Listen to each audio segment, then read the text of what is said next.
Estamos unidos em nome do Pai, do Filho e do Espírito Santo.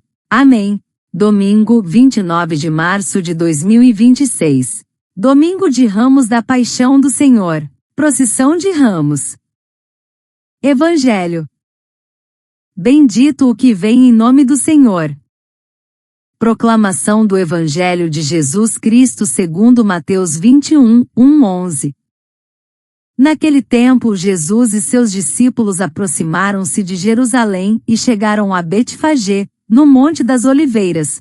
Então Jesus enviou 2 discípulos, dizendo-lhes: Ide até o povoado que está ali na frente, e logo encontrareis uma jumenta amarrada, e com ela um jumentinho. Desamarrai-a e trazei-os a mim. Se alguém vos disser alguma coisa, direis: O Senhor precisa deles, mas logo os devolverá. Isso aconteceu para se cumprir o que foi dito pelo profeta: Dizei à filha de Sião: Eis que o teu rei vem a ti manso e montado num jumento, num jumentinho, num potro de jumenta. Então os discípulos foram e fizeram como Jesus lhes havia mandado. Trouxeram a jumenta e o jumentinho e puseram sobre eles suas vestes, e Jesus montou. A numerosa multidão estendeu suas vestes pelo caminho, enquanto outros cortavam ramos das árvores e os espalhavam pelo caminho. As multidões que iam na frente de Jesus e os que o seguiam gritavam: Hosana ao filho de Davi! Bendito o que vem em nome do Senhor! Hosana no mais alto dos céus! Quando Jesus entrou em Jerusalém, a cidade inteira se agitou, e diziam: Quem é este homem? E as multidões respondiam: Este é o profeta Jesus, de Nazaré da Galileia. Palavra da salvação. Glória a vós, Senhor. Missa. Primeira leitura.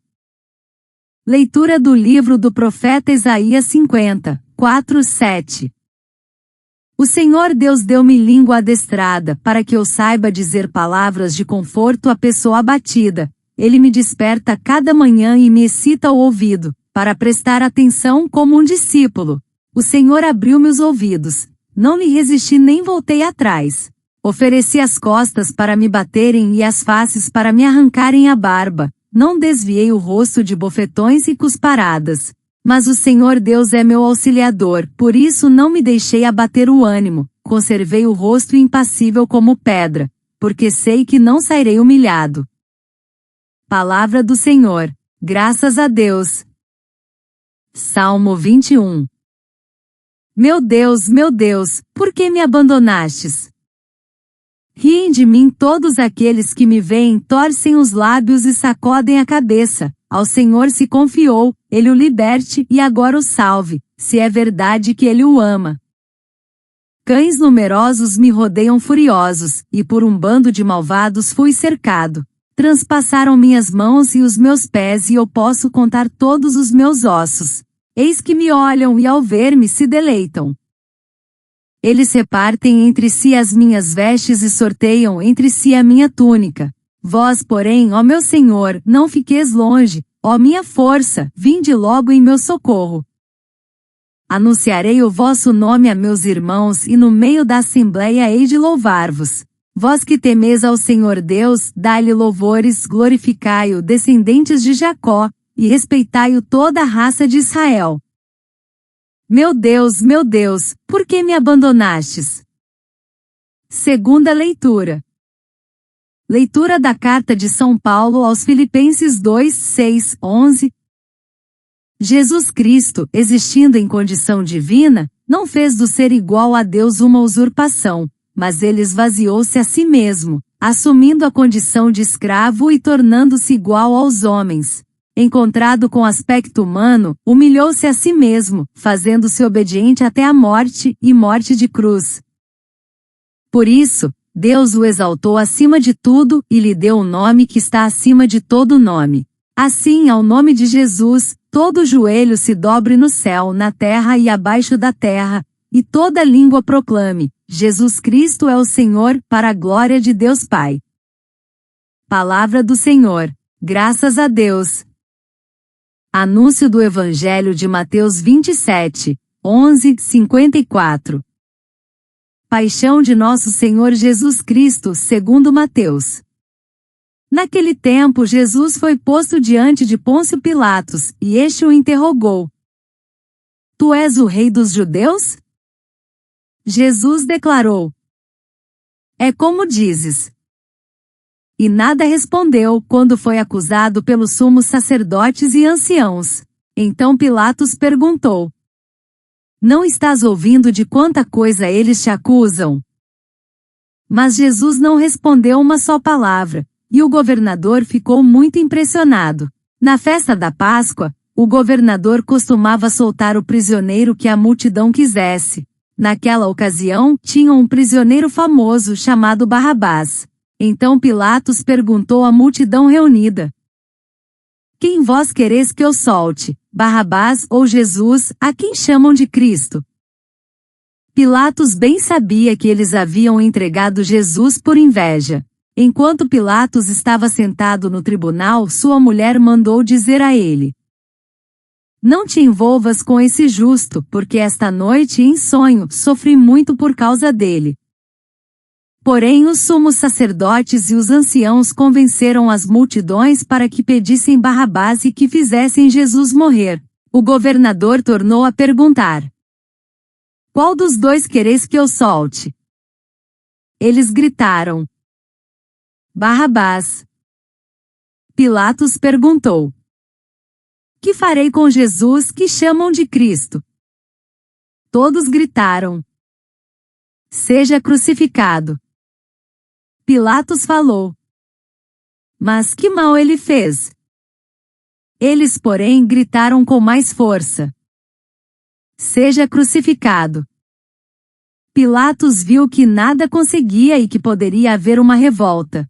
Então mandou trazer água, lavou as mãos diante da multidão e disse: Eu não sou responsável pelo sangue deste homem. Este é um problema vosso. O povo todo respondeu: Que o sangue dele caia sobre nós e sobre os nossos filhos. Então Pilatos soltou Barrabás, mandou flagelar Jesus e entregou-o para ser crucificado. Em seguida, os soldados de Pilatos levaram Jesus ao palácio do governador, e reuniram toda a tropa em volta dele.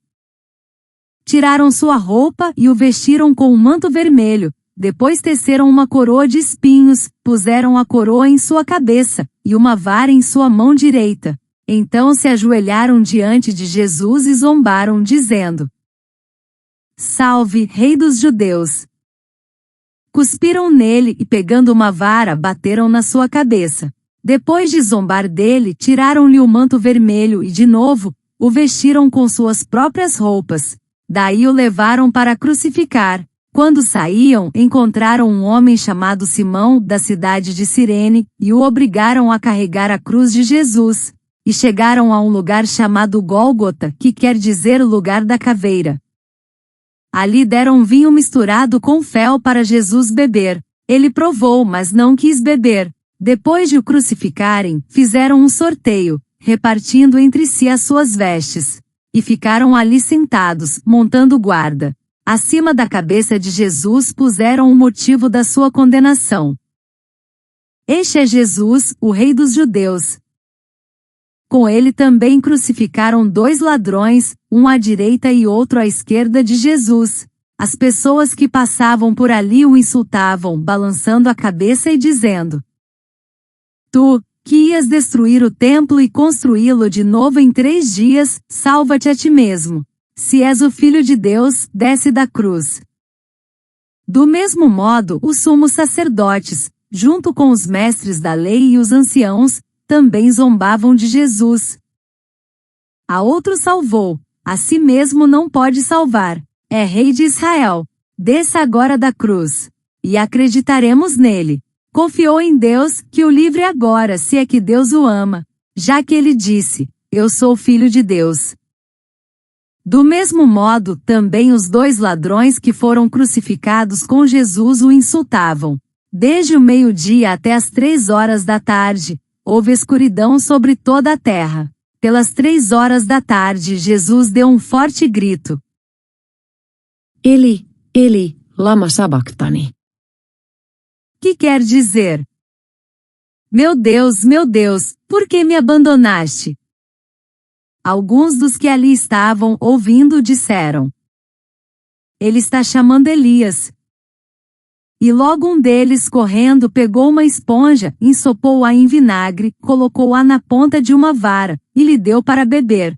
Outros, porém, disseram: "Deixa, vamos ver se Elias vem salvá-lo." Então Jesus deu outra vez um forte grito e entregou o Espírito. E eis que a cortina do santuário se rasgou de alto a baixo em duas partes, a terra tremeu e as pedras se partiram. Os túmulos se abriram e muitos corpos dos santos falecidos ressuscitaram. Saindo dos túmulos, depois da ressurreição de Jesus, apareceram na cidade santa e foram vistos por muitas pessoas. O oficial e os soldados que estavam com ele guardando Jesus, ao notarem o terremoto e tudo o que havia acontecido, ficaram com muito medo e disseram: "Ele era mesmo Filho de Deus." Palavra da salvação. Glória a vós, Senhor. Reflexão. O Domingo de Ramos da Paixão do Senhor situa-nos no momento decisivo da história da salvação, em que Jesus entra em Jerusalém, cidade marcada por forte densidade geográfica e simbólica. Jerusalém não era apenas um centro urbano, mas o coração religioso de Israel, onde se encontrava o templo, sinal da presença de Deus no meio do povo, e também um foco político sensível vigiado de perto pelo poder romano, sobretudo durante a Páscoa, quando as expectativas messiânicas se acendiam. A entrada de Jesus pelo Monte das Oliveiras, vindo de Betfagé, carrega ressonâncias proféticas e escatológicas. Ali se esperava a manifestação definitiva do Senhor. No entanto, ele entra não como um rei guerreiro, mas montado num jumentinho, sinal de humildade e de um reinado que subverte as lógicas do poder dominante. No contexto político da época, a aclamação popular com ramos e gritos de hosana revela o desejo profundo de libertação de um povo oprimido, mas também a ambiguidade de expectativas projetadas sobre Jesus. Muitos esperavam o Messias davídico que enfrentasse Roma pela força. Jesus, porém, assume conscientemente um caminho de mansidão. Culturalmente, o gesto de espalhar mantos e ramos expressa honra régia, enquanto religiosamente o cântico do Salmo reconhece a ação salvadora de Deus. Essa tensão entre o reconhecimento de Jesus como filho de Davi e a incompreensão de sua missão prepara o contraste dramático entre a entrada festiva e a rejeição que culminará na cruz.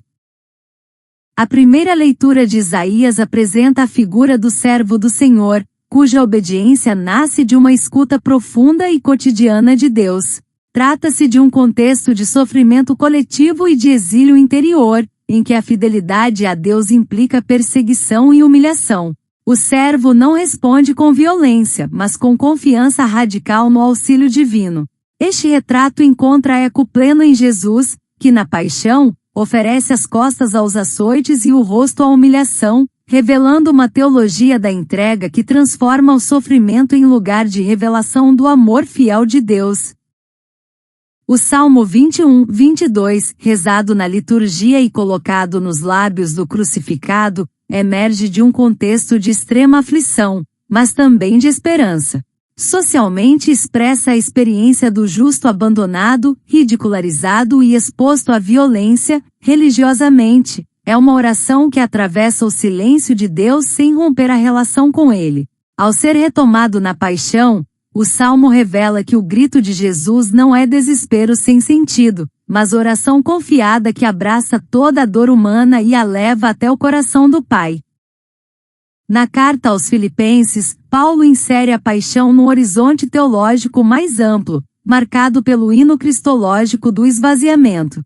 Em um mundo greco-romano estruturado pela honra, pela hierarquia e pela busca de prestígio, proclamar um Deus que se esvazia e assume a condição de servo é profundamente contracultural. A obediência de Cristo até a morte de cruz, instrumento de punição reservado aos marginalizados, revela um novo modo de ser Deus e de ser humano. A exaltação que se segue não anula a cruz, mas a confirma como caminho de glória. O relato da paixão segundo Mateus explicita o entrelaçamento de fatores políticos, religiosos e sociais que conduzem à morte de Jesus.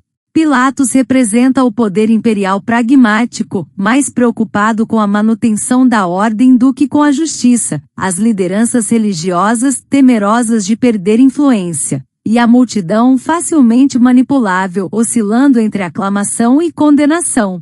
No centro, Jesus permanece em silêncio, fiel à sua missão, revelando um reinado que não se impõe, mas se oferece. A confissão final do centurião: ele era mesmo filho de Deus, mostra que, paradoxalmente, é na cruz que a identidade de Jesus se manifesta com maior clareza. Na liturgia atual, o Domingo de Ramos une procissão festiva e proclamação da paixão, convidando a Igreja a viver essa tensão espiritual. A assembleia que carrega ramos é a mesma que escuta o relato da cruz, reconhecendo-se chamada a seguir Jesus não apenas nos momentos de entusiasmo, mas também no caminho do dom total. Teologicamente, a liturgia nos insere no mistério pascal como realidade viva, não como mera memória.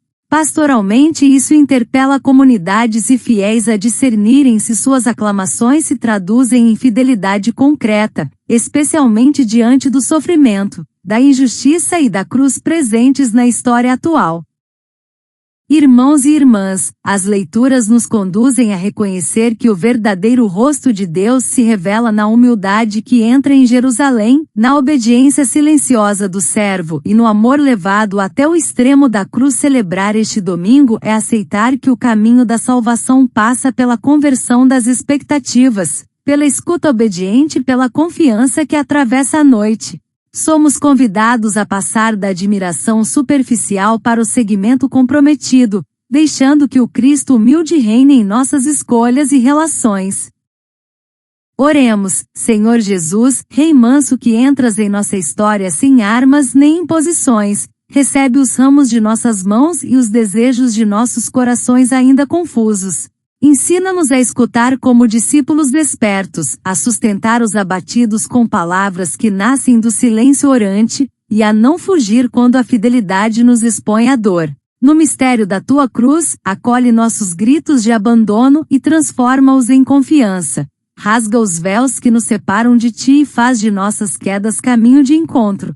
Que ao dobrarmos os joelhos diante do teu nome, aprendamos a viver o esvaziamento que gera vida, até que toda a nossa existência proclame com humildade e verdade, que Tu és o Senhor, para a glória do Pai. Ave Maria, cheia de graça, o Senhor é convosco, bendita sois vós entre as mulheres, bendito é o fruto do vosso ventre, Jesus. Santa Maria, Mãe de Deus, rogai por nós, pecadores, agora e na hora da nossa morte. Amém. Louvado seja nosso Senhor Jesus Cristo. Para sempre seja louvado. Continuamos unidos em nome do Pai, do Filho e do Espírito Santo. Amém.